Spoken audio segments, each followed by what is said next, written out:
You guys know what this represents? Tell us, sir. Maybe it's the calm before the storm. What's the storm? Could be the calm before the storm. What storm? We have the world's great military people in this room, I will tell you that. And we're going to have a great evening. Thank you all for coming. What storm, Mr. President? You'll find out. Give us a hint on your reactions. Thank you, everybody. Thank you very much. Good afternoon, everybody. In the past 2 weeks, the number of cases of COVID-19 outside China has increased. Community in the country watching those cases closely. Gotti, thank you for that. President Trump downplayed coronavirus fears on Friday night as he spoke to supporters at a rally in South Carolina. The president claiming Democrats are politicizing coronavirus and calling it, quote, their new hoax. I would like to begin by announcing some important developments in our war against the Chinese virus. Why do you keep calling this the Chinese virus? There are reports of dozens of incidents of bias against Chinese Americans in this country. Your own aide, Secretary Azar, says he does not use this term. He says ethnicity does not cause the virus.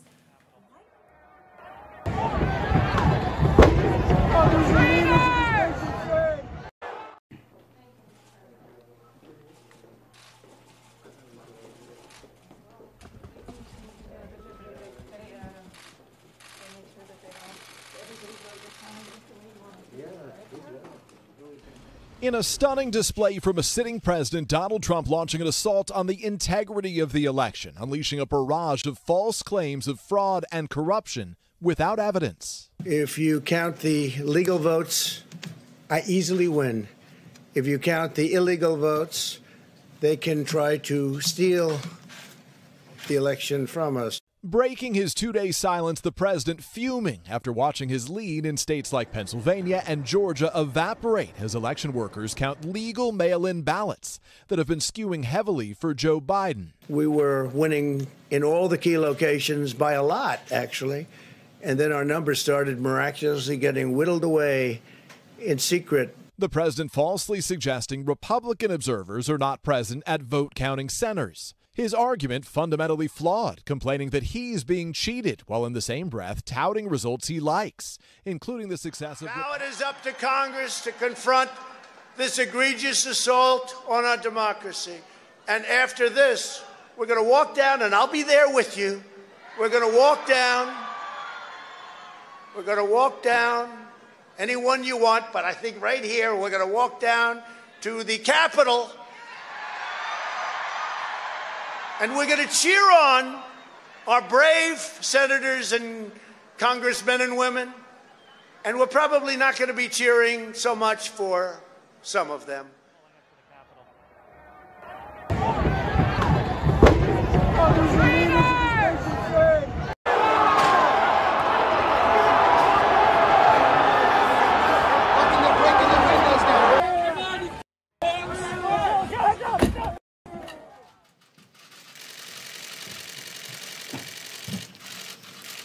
Thank you very much.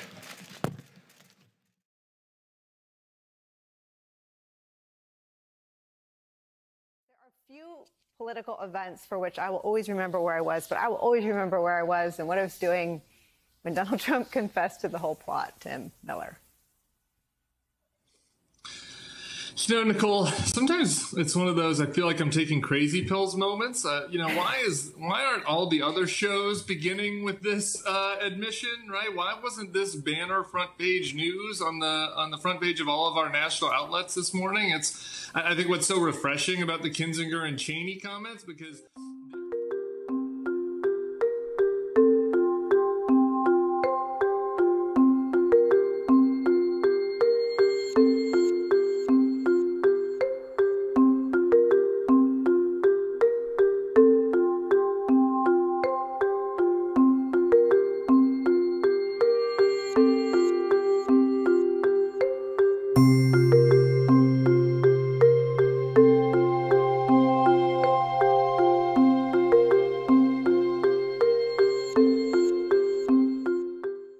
I think Russia is something could be done with them right now because they're not like looking what? so What's good. They're the looking, solution? but they are looking. Well, you have to work out a deal. They have to stop killing these people. They're killing all these people, and they have to stop it, and they have to stop it now.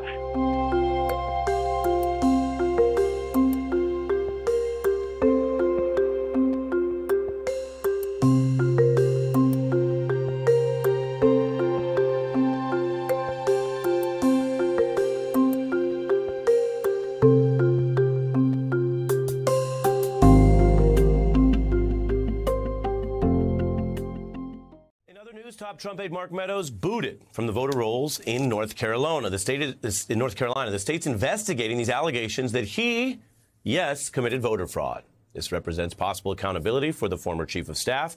He has been pushing a big lie and championing all kinds of false claims about other people doing what he is now credibly in the soup for, committing voter fraud.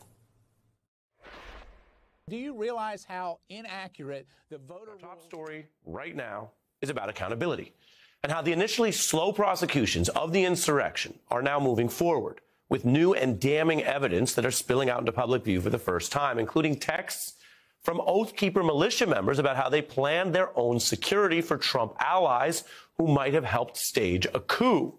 That includes Roger Stone, Alex Jones, and the previously convicted Trump aide, Michael Flynn. Now, these kind of details, like the former Trump doctor turned Republican congressman, you may remember him. There's furtive calls to give him needed protection, citing some sort of critical data that he would have.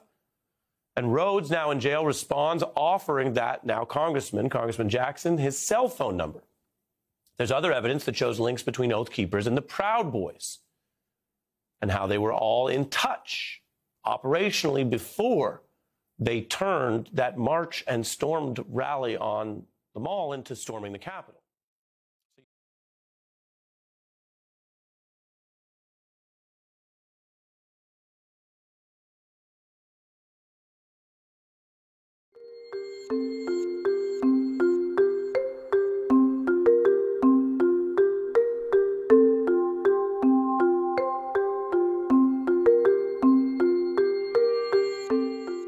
There's other evidence that shows links between Oath Keepers and the Proud Boys and how they were all in touch operationally before they turned that march and stormed. Що ви постійно будете пробивати. Het Azov-bataljon speelt een belangrijke rol bij de verdediging van de belegerde stad Mariupol. Так же само, як з тим Маріуполем, вони просто його жмуть і ніяк не можуть дожати у зв'язку з тим, що там якраз сидять азовці. Це авторитет такий серйозний. It may be cynical, but it's a PR occasion for them. But on the other hand, it's not just PR. They clearly are fighting, taking losses. А для полку Азов це справа честі. Маріуполь, тому що це місто, яке ми звільняли в 2014-му. Azov is ontstaan na de Maidan-revolutie en hielp het leger bij de strijd tegen separatisten in Oost-Oekraïne. Oprichter is de extreemrechtse nationalist Andrei Biletsky. Там насправді на сході є багато героїв, є багато подвигів і багато перемог. I think it's pretty unmistakable that that Biletsky is somebody who came out of an explicitly neo-Nazi scene, and based on places where he worked and things that his name is signed on or attached to, he harbored anti-Semitic views.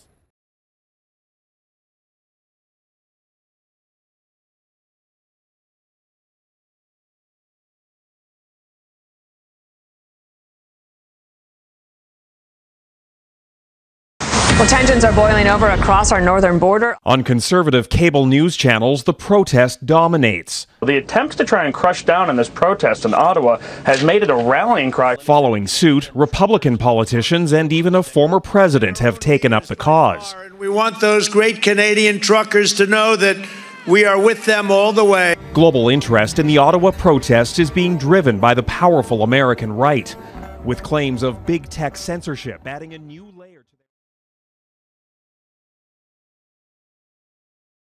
And the numbers are in the margin of error for Marine Le Pen to win. This is Trump and Brexit territory for France. Heating up, with both the candidates, centrist Emmanuel Macron and far-right Marine Le Pen, pulling all stops now to ensure they come on top. but so close to the end, there is trouble on the horizon for Le Pen. After the European Union anti-fraud body accused Le Pen and associates of embezzling around over $600,000 during their time as members of the European Parliament. Now, French prosecutors said that they are examining the reports which they received on the 11th of March. In 2017, an investigation was opened against Le Pen on suspicion of having given party members fake jobs as assistants at the European Parliament. She is accused of...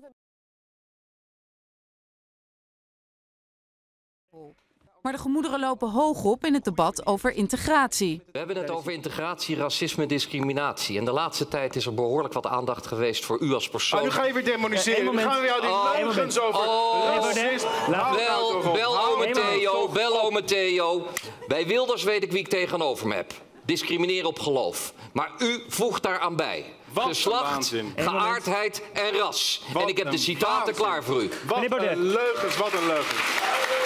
Meneer Baudet. Even meneer Baudet zijn reactie graag. Wat een leugens. Meneer Baudet, maak uw punt. Ik vind het zo erg dat niet alleen Alexander Penthouse Pechtold met dit soort verhalen aankomt zetten, maar ook de minister van Binnenlandse Zaken. Om het tellen van de stemmen en het bewaren van die stemmen in de nacht van de 14e op de 15e, 15e op de 16e, om dat transparant te maken. Zodat we zeker weten met z'n allen dat er niet gefraudeerd zou kunnen gaan worden. Nou, we hebben natuurlijk in de Verenigde Staten gezien uiterst schimmige praktijken. En we zijn daar heel bezorgd om. Daarom willen we iedereen...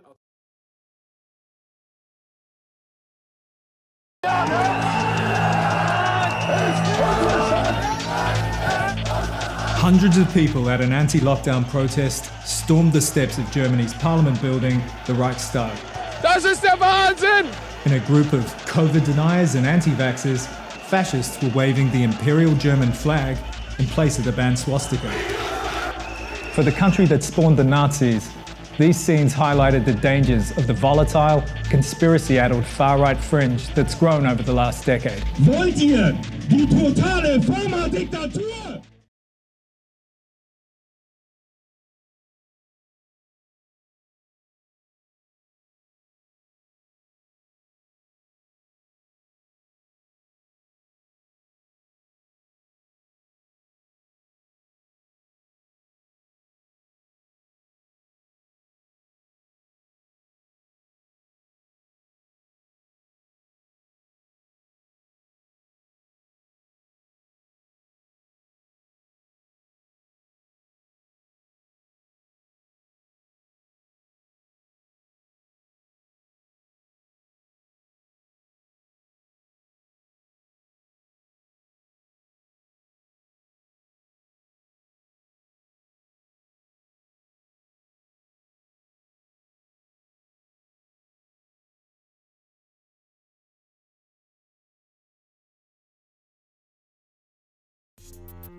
Russia has accused the Azov battalion of attacking U.S. diplomats and leveling the blame on the Russian military.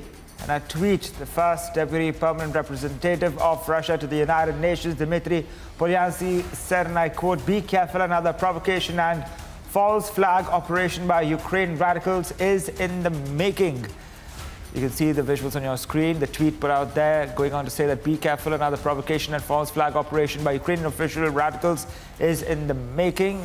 The United States ambassador, that's the tweet being put out, a big claim there being made by Russia, leveling the blame on the Azov battalion and attacking U.S. diplomats.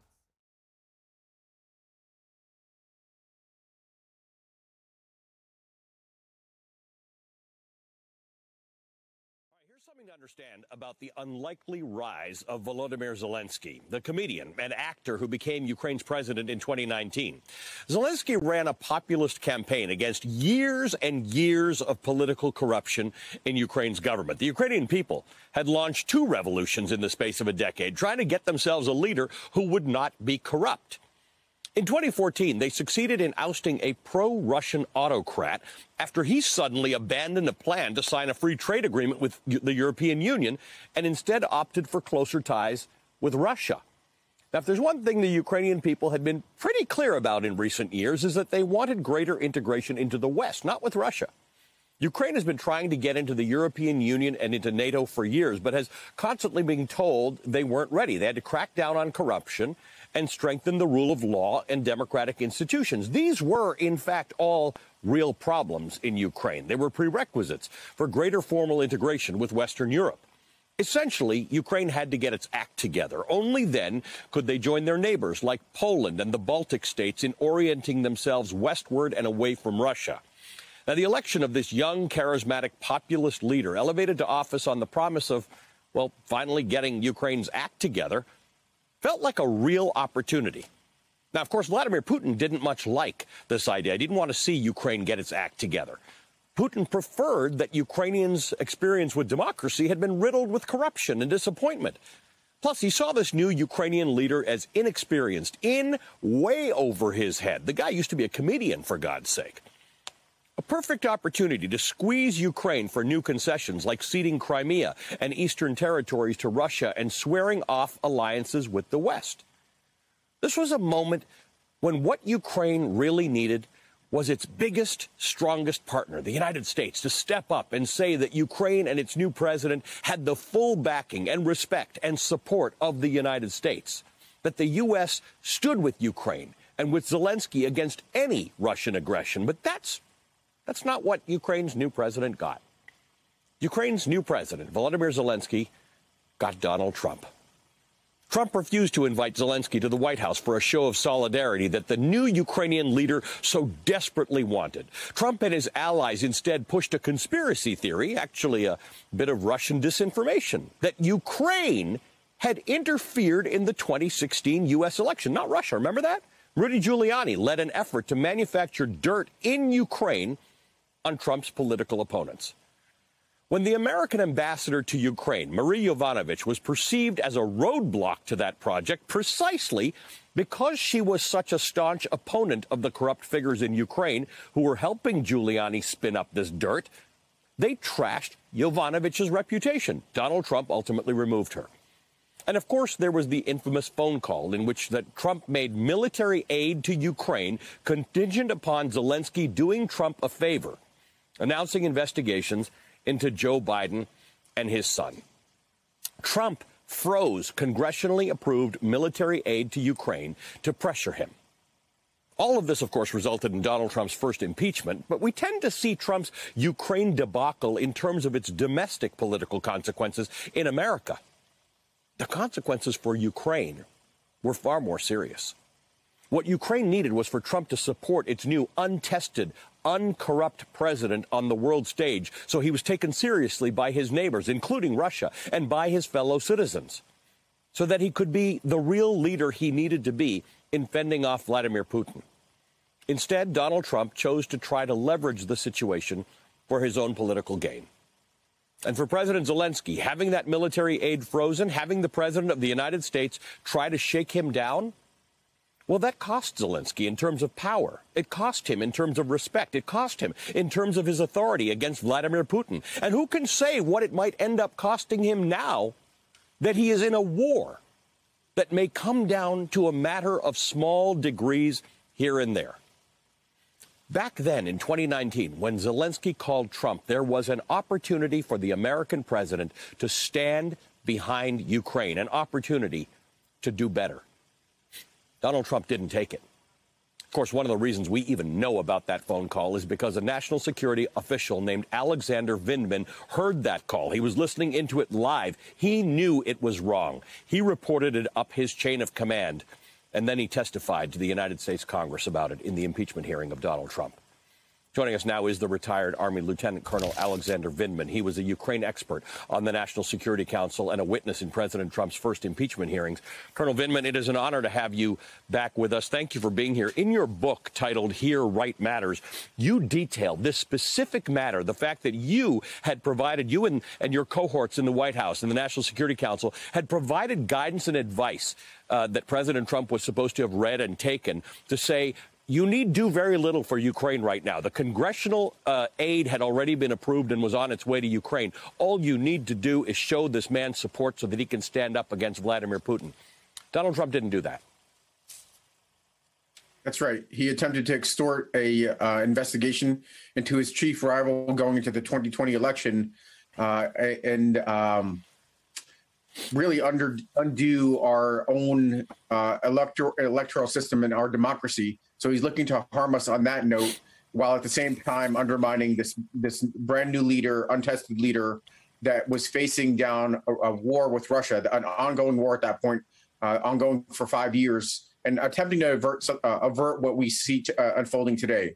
So that kind of support that he needed with regards to arms, with regards to U.S. support, he didn't get it. As a matter of fact, the Trump-Ukraine scandal made Ukraine radioactive for the remainder of the Trump administration, and it actually had a chilling effect on the Biden administration because there was the baggage of all these false accusations against Joe Biden. So the bottom line is that it was really harmful all the way through. There's a direct red line from that episode to really, frankly, where we are today, because Vladimir Putin saw a lot of opportunity in the lack of support to Ukraine. He saw a lot of opportunity in the fact that Ukraine was radioactive and that half of our political elites, the Republican Party, was bandwagoning, cheerleading for Donald Trump. And for Putin, sorry. I ask you this not to be. I ask you this not to be political, because as you and I have been talking over the last week, you know that I'm on the border and I'm seeing these Ukrainians come here in the freezing cold, try to find a home, escaping terror. I just don't wish to have a political conversation. But in the end, we are seeing the Ukrainian resistance. We are seeing the efforts that the Ukrainians are going to. Whether this fails or succeeds for Ukrainians will come down to a matter of degrees. And one day we may look back at this and said, had Donald Trump done something different, had America done something different in that moment where you wrote the report, you wrote the brief that said, please just do this, the outcome might be different. I think that's very true. I think it's clear to me that we were looking to avoid this major confrontation, and Trump pushed us in the other direction. We were always our policy, frankly, for 2 decades was soft on Russia, soft on Russian abuses towards its neighbors, towards the democracies, towards our security. But if we were soft and we were inching in that direction, the Trump administration lurched us in that direction and certainly undermined the security of Ukraine and the United States, because this war is so large, the largest country in the world fighting in the largest country in Europe. That's the possibility of that staying limited is extremely low.